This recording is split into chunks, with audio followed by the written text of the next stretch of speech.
का हो सुनो अरे का कहता रू का करी हम तोरे आदत से एकदम लाचार हो गए इतना बेकार हमारा आदत हो गइल बा तब करो हमारा आदत का भइल बा सुनो बताओ तनी हाँ तो बोला दब गिल भैया बजिया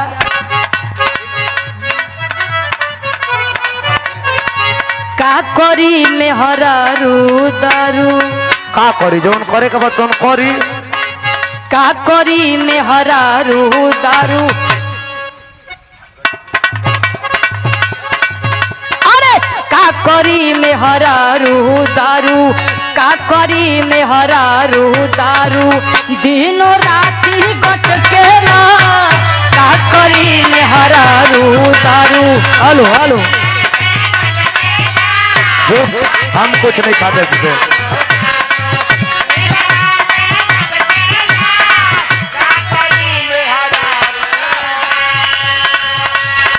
घर में नून न तेल बाटे घर में नून न तेल बाटे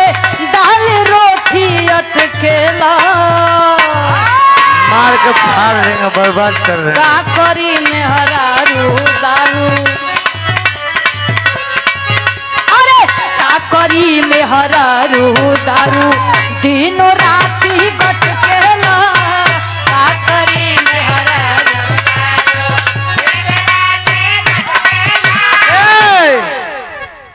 अरे मिले न नाही का खाना ताना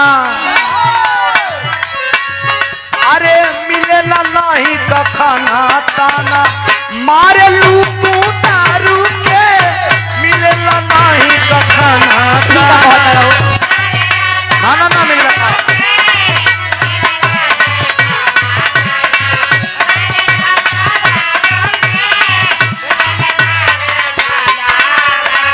अब ते घर में कलेश करेलू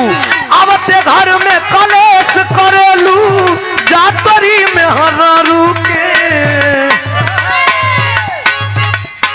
मिले अरे आन के मड़वा में सब हंसे आन के मड़वा में सब हंसे अपन में सब छटकला आन के मड़वा में सब हंसे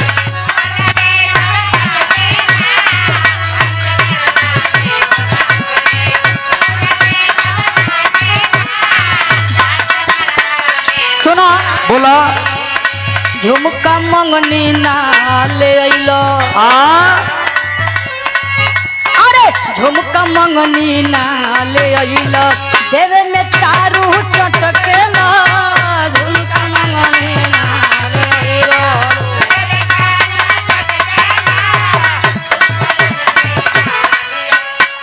गोरी झुमका मांग के हमसे गोरी झुमका मांग के हमसे लंबा झटका मारे गोरी झुमका मांग